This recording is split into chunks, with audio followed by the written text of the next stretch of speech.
Começo o programa falando também de médicos, falando sobre medicina e falando sobre um aspecto muito lindo, que tem a ver com o coração dos médicos, com a mente dos médicos. Está sendo lançado um livro que mostra o relato de mais de 40 médicos nos 40 primeiros dias da quarentena. Se esses 40 primeiros dias foram difíceis para mim, para você, imagina para quem estava na linha de frente. E para contar como é que foi essa experiência, eu recebo o pediatra, gerente médico estratégico do Instituto Central de Pesquisa Clínica do Hospital das Clínicas e um dos entrevistados desse livro, o Dr. Charles Schmidt. Seja muito bem-vindo, doutor. É um prazer, uma alegria te receber. Te convido para sentar aqui. Obrigado. A gente não pode dar abraço, eu sinto uma falta disso. Eu, na verdade, depois vou perguntar uma coisa para o médico, vamos ver o que ele me responde. Mas eu recebo também via Skype a farmacêutica bioquímica e autora do livro 40 Relatos da Quarentena, Érica Camargo. Vamos ver se a Érica já está aqui no Skype, tá? Aqui, como vai, Érica? Boa tarde, tudo bem? Um prazer estar aqui, Clau. Boa tarde, Charles. Muito obrigada, o prazer é nosso. Fica aqui com a gente. Eu vou começar o papo que não tem a ver exatamente com o livro, mas é que eu falei que queria te fazer uma pergunta. Eu já tive Covid, como você bem sabe. Eu posso abraçar as pessoas? Teoricamente, sim, mas a gente ainda não sabe exatamente a questão de que você, que já está imunizada, protegida, pode albergar o vírus, né, sem ficar doente novamente, e você ser uma pessoa transmissora para quem não está imunizado. Teoricamente, sim, mas ainda faltam estudos, faltam uma maior avaliação desse processo. Como uma medida cautelar, é melhor que não. E eu não tenho também feito isso, não só como medida cautelar, mas também como exemplo. E aí eu digo para todos os comunicadores, a gente precisa dar bons exemplos sempre, né? Todos os influenciadores, não só comunicadores. Agora vamos lá para o nosso assunto, que é o livro. E eu achei a ideia linda, achei a ideia sensível, porque é muito legal, Érica, meus parabéns, a gente poder entrar nesse universo, né? Eu falei hoje de empatia, a gente se colocar no lugar de quem estava ali na linha de frente, tentar entender tudo isso também. Porque não foi fácil, né? Não foi fácil, né, Charles? Não foi fácil. E como você disse no começo das suas palavras, paciência, né? A sabedoria de esperar e se aprender nesse momento toda essa transição que nós estávamos passando, né? Houve muito sofrimento dos próprios profissionais, as incertezas no começo da pandemia, como tratar, como entender, né? Então, se a gente vê curto espaço de tempo que a gente aprendeu tanto a conhecer a doença. E o bacana é que tem muitos pesquisadores brasileiros que participaram desse conhecimento. Atualmente nós temos um jovem profissional envolvido no desenvolvimento da vacina, a vacina de Oxford, que está também sendo estudada aqui. É um brasileiro que desenhou todo o projeto do estudo, que está na Inglaterra. É um jovem profissional e nós temos outros profissionais brasileiros envolvidos no desenvolvimento da vacina. Então, é bastante, assim, causa orgulho para nós e também o trabalho desses profissionais desenvolvendo esses resultados, né? Com certeza. E, Érica, me conta uma coisa, como é que nasceu a inspiração para lançar esse livro, para colher esses depoimentos? Então, Cláudia, você falou muito bem aí no início, né, falando de empatia, de compaixão e dos sentimentos que a gente viveu, principalmente no começo dessa pandemia. Porque eu acho que você, muito provavelmente, todo mundo, ninguém imaginou que quando a gente fosse ficar ali em isolamento social seria um tempo tão prolongado. De fato, assim, quando chegou no Brasil, para mim era mais para lá do que para cá, mais na China, mais falando ali Itália, mas fosse uma coisa que fosse demorar. E quando a gente se viu obrigado a ficar ali dentro de casa, é um misto de emoções, de sentimentos muito fortes, né? Você falou da sua prima, de não poder abraçar, o Charles entrando, não poder abraçar. E eu senti que, da mesma maneira que eu estava sentindo, que muitas pessoas deveriam estar sentindo também.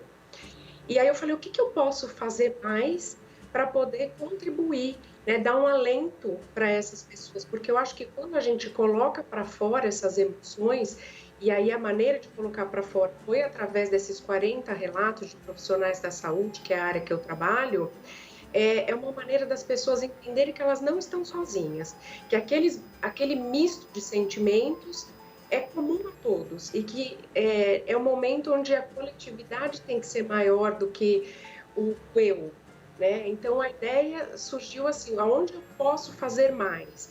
Isso que eu estou vivendo, será que os outros também estão? E aí foi assim muito rápido. Em uma sentada eu tinha uma lista ali de 50 nomes e aí fiz essa proposta, né? Deles escreverem os seus relatos, principalmente desses primeiros 40 dias, porque eu acho que foram aqueles piores, né? Onde assim, foi muito brusco, né? Muito brusca a mudança de estilo de vida que a gente viveu. E a grande maioria, assim, topou. O Charles foi um deles, né? Aliás, o Charles acho que foi o primeiro a me mandar o relato. E assim, tem coisas muito bonitas no livro. Apesar de ser da saúde, eu acho que as pessoas colocaram muito para fora emoções e sentimentos mesmo. O livro já está pronto, Érica? O livro está pronto, ele está publicado, primeira versão online na Amazon. A renda desse livro ela vai ser integralmente doada para associações de pacientes que cuidam da causa de doenças raras, então não fica nada para mim. Então, é uma outra maneira também para a gente se unir e fazer o bem para quem precisa. E a versão física também está sendo produzida, que demora um pouquinho mais, a gente precisa da editora, tudo isso, mas acredito que, no máximo, em mais 10 dias, a gente tem a versão física também do livro. Que bom, que gostoso também folhear o livro, né? Traz pra gente algumas emoções especiais. Alguma história, especificamente, assim, te marcou de forma forte, especial? Tem muitas, né? A minha foi a última e eu falo das memórias da minha varanda, porque na falta de ter ali natureza e poder sair, eu quase que me mudei integralmente para minha varanda. Só não estou fazendo a entrevista lá por causa de horrível, mas eu passo a maior parte lá. Mas tiveram várias histórias, histórias que são misto de sentimentos. Então a gente vê pessoas ali que falam, eu estou aproveitando esse momento que eu posso ficar de home office para estar mais perto do meu filho. E a gente vê um segundo relato falando, eu não acho que é uma desculpa eu estar aqui em isolamento para estar mais próximo do meu filho. Isso é uma responsabilidade minha. Ou história de um médico, que ele também é general manager de uma grande multinacional farmacêutica e que foi uma das primeiras pessoas a pegarem vírus no Brasil, precisou ficar 2, 3 semanas internado, onde ele fala da situação de vulnerabilidade que ele ficou como médico, né, internado no hospital, dessa vez como paciente, não como médico, na condição de tratado, né, da pessoa que está ali vulnerável e não condição de tratador, e que isso fez ele refletir, inclusive, nas condutas que ele ia colocar ali para a empresa, para os funcionários, e até mais empatia, esse olhar para o outro, né? Então, acho que isso também, assim, me sensibilizou bastante. A maneira como as pessoas tiveram que se reinventar e se adaptar a esse novo normal, que você bem falou, que ainda é meio esquisito, a gente ainda não sabe exatamente como será esse novo normal. Então, assim, foram vários relatos, assim, muita sensibilidade, e não é uma coisa chata de ler, né? Não é uma coisa que deprime, é o contrário. Eu acho que mostra superação das pessoas, né? Maneira com que as pessoas se readaptaram, tiveram fé, tiveram paciência, tiveram muitas vezes compaixão para entender o outro, né? Então, quando a gente fala ali de líderes, como que esses líderes estão entendendo que as pessoas trabalharem ali de home office, a maioria não é um home office. remorso é quando a gente tem uma estrutura, tem internet, tem um local adequado. Não é simplesmente ficar em casa com o filho, cachorro, gato, papagaio, dividindo espaço com outras pessoas que estão ali na casa, né? Como que as pessoas podem ter mais empatia pela situação desse funcionário?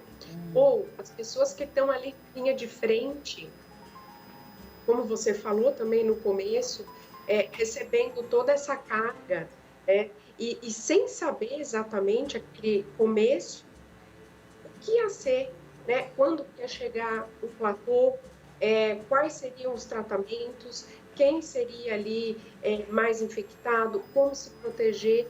Então, tudo isso está no livro e essas pessoas têm um enfrentamento que eu acho que é muito bonito e que acalenta realmente, né? Assim, eu fiquei muito feliz mesmo. Só posso agradecer. Você também falou de gratidão. Tem uma parte grande falando ali de gratidão, porque acho que somos privilegiados frente a essa, né, na situação de pandemia mundial. Na hora que a gente compara a gente mesmo com os outros, os mais privilegiados, a gente tem muito a agradecer. Muito bem. Achei ótimo também porque dizem que brasileiro tem memória curta, né? E os aprendizados que a gente teve no início da pandemia, eles não podem ser esquecidos.